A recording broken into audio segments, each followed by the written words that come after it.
கர்த்தருடைய பரிசுத்த நாமத்திற்கு ஸ்தோத்திரம். இன்றைய நாளின் தியானத்திற்கென்று தெரிந்து கொள்ளப்பட்ட வேத வசனம் பரிசுத்த மார்க்கு எழுதின நற்செய்தி நூல் 10ஆம் அதிகாரம் 14ஆம் வசனம். மார்க்கு 10:14. சிறு பிள்ளைகள் என்னிடத்தில் வருகிறதற்கு இடம் கொடுங்கள், அவர்களை தடை பண்ணாதிருங்கள். தேவனுடைய ராஜ்யம் அப்படிப்பட்டவர்கள் உடையது. ஆமென். நம்முடைய ஆண்டவராகிய இயேசு கிறிஸ்து தம்முடைய சீஷர்களுடன் பேசிக்கொண்டிருந்த போது சிறு பிள்ளைகளை அவர் தொடும்படிக்கு அவர்களை அவரிடத்தில் கொண்டு வந்தார்கள். கொண்டு வந்தவர்களை சீஷர்கள் அதட்டினார்கள். இயேசு அதை கண்டு விசனமடைந்து, சிறு பிள்ளைகள் என்னிடத்தில் வருகிறதற்கு இடம் கொடுங்கள், அவர்களை தடை பண்ணாதிருங்கள். தேவனுடைய ராஜ்யம் அப்படிப்பட்டவர்கள் உடையது.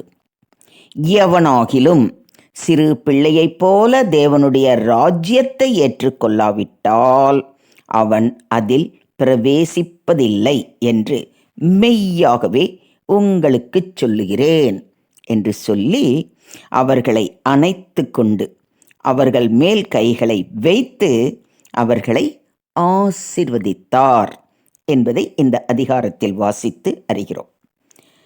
கிறிஸ்து தேவ ராஜ்யத்தை கட்டுகிறார்.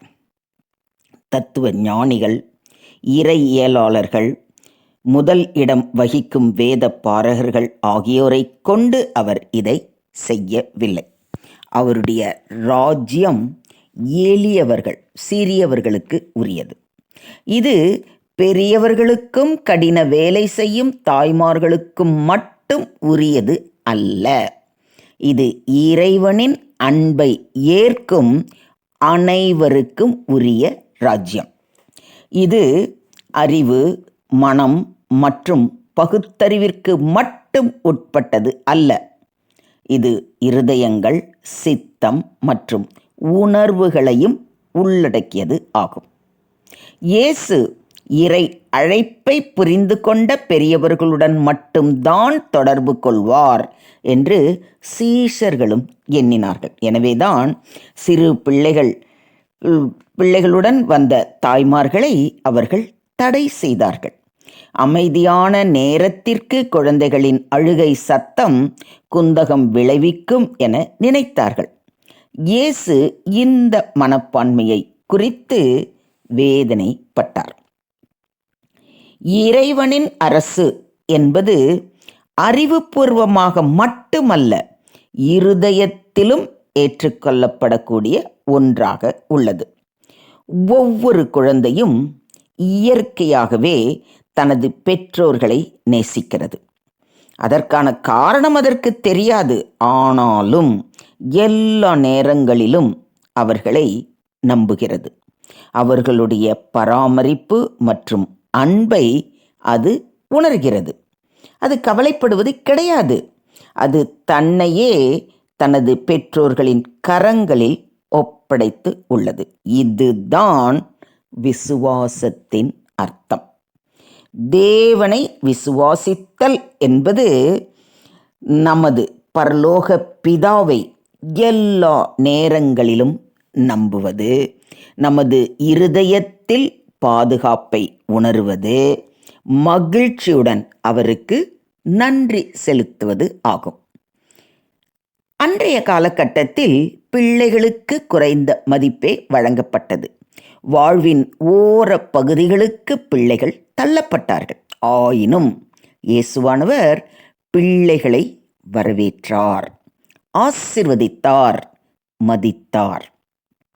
இதை நம்ம இந்த இடத்துல நல்ல தெளிவாக புரிஞ்சுக்கணும்.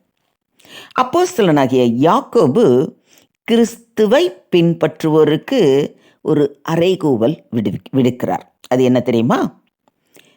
திக்கற்ற பிள்ளைகளும் விதவைகளும் படுகிற உபத்திரவத்திலே அவர்களை விசாரிக்கிறதும் உலகத்தால் கரைப்படாதபடிக்கு தன்னை காத்து கொள்ளுகிறதுமே பிதாவாகிய தேவனுக்கு முன்பாக மாசில்லாத சுத்தமான பக்தியாய் இருக்கிறது என்று.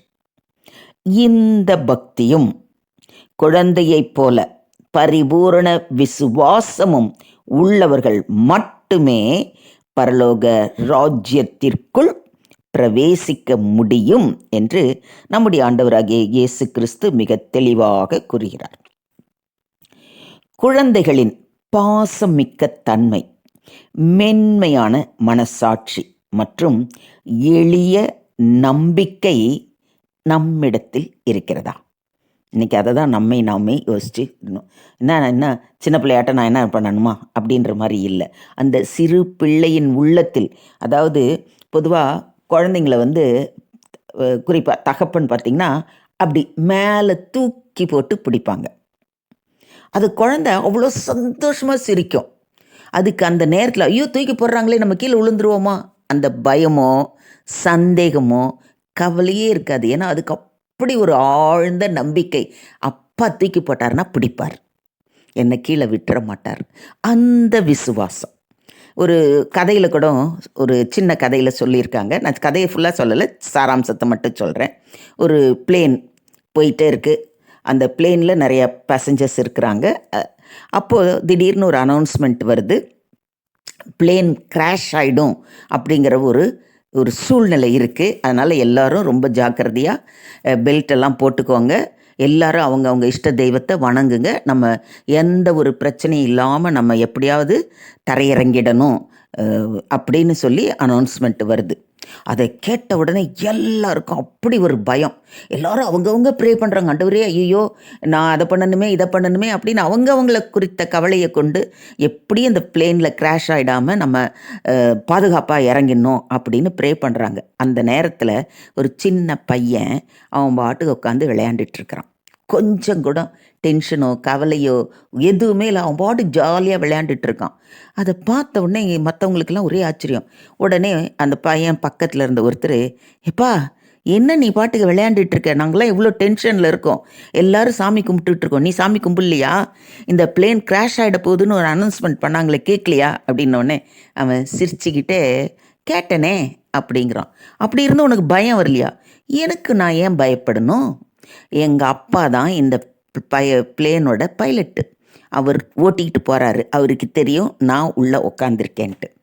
என்னை அவர் பத்திரமா எங்கள் அம்மாட்ட கொண்டு போய் சேர்ப்பார். ஏன்னா எங்கள் அம்மா எனக்காக ஒரு குட்டி பாப்பாவை பெற்றெடுத்திருக்காங்க, அந்த குட்டி பாப்பாவை பார்க்கத்தான் நாங்கள் போகிறோம். என்னை கொண்டு போய் எங்கள் அம்மா கையில் கொடுக்குற நம்பிக்கை கொடுக்குற அவருக்கு அந்த ரெஸ்பான்சிபிலிட்டி அவருக்கு இருக்குது. அதனால் எனக்கு எங்கள் அப்பா மேலே பரிபூர்ண நம்பிக்கை இருக்குது, என்னை கொண்டு போய் எங்கள் அம்மாட்ட கொண்டு போய் சேர்த்துருவாருன்னு. அதனால் நான் ஏன் பயப்படணும்? இதுதாங்க விசுவாசம். இந்த விசுவாசம் ஒரு குழந்தை தகப்பன்ட்ட வைக்கிற மாதிரி நாம் நம்முடைய பரம தகப்பன் மேல் அந்த விசுவாசத்தோடு நாம் செயல்பட வேண்டும். அப்படிங்கிறது தான் தேவன் நம்மிடத்தில் எதிர்பார்க்கிற ஒரு பெரிய காரியம். அதாவது பரலோக ராஜ்யத்துக்குள் பிரவேசிக்கணும் அப்படின்னு சொன்னால், குழந்தைகளின் பாசமிக்க தன்மை, மென்மையான மனசாட்சி மற்றும் எளிய நம்பிக்கை நம்மிடத்தில் இருக்க வேண்டும். இயேசு குழந்தைகளை தடுக்காதீர்கள் என்று சொன்னதன் அர்த்தம் எல்லா மக்களுக்கும் தேவனுடைய ராஜ்யம் நெருக்கமாக இருக்க வேண்டும் என்பதே. அவர்களின் வயதோ நிலைமையோ எதையும் பொருட்படுத்த வேண்டாம். பாவமற்ற தன்மையுடன், எளிய நம்பிக்கையுடன், முழுமையான விசுவாசத்துடன் வாழும் அனைவரும் தேவனுடைய ராஜ்யத்தில் இடம் பெறுவார்கள் என்பதையே இன்றைய தியான வசனம் நமக்கு அறிவுறுத்துகிறது. தேவனின் ராஜ்யத்தில் இடம் பெறுவதற்கு எளிமை, பாசம் மற்றும் முழுமையான நம்பிக்கையின் அவசியத்தை நாம் அறிந்தவர்களாய் வாழ வேண்டும் என்பதற்காகத்தான் இன்றைய தியான வசனம் மூலம் தேவன் நம்மோடு பேசுகிறார். எனக்கு அன்பான சகோதர சகோதரிகளே, நீங்கள் சிறு பிள்ளைகளைப் போல மாறுவதோடு உங்கள் வீட்டில் உள்ள சிறு பிள்ளைகளுக்கு கிறிஸ்துவின் அன்பு மற்றும் வல்லமையை கற்றுத்தாருங்கள். நீங்கள் வேதத்தில் வாசிக்கின்ற தேவகுமாரனின் இரக்கத்தை அவர்களுக்கு காண்பியுங்கள். அவர்களுடன் விளையாடுங்கள். அவர்களுக்கு கற்றுக் கொடுங்கள். கிறிஸ்து சிறு பிள்ளைகளை கரங்களில் ஏந்தியது போல அவர்களை ஏந்தி ஆசீர்வதியுங்கள்.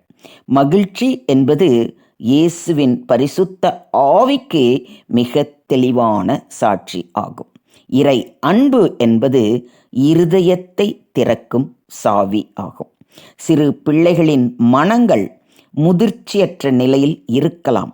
ஆனாலும் உங்களுடைய அன்பினாலும் கனிவினாலும் அவர்களும் அந்த அருமையான 2 பொக்கிஷங்களையும் புரிந்து கொள்வார்கள்.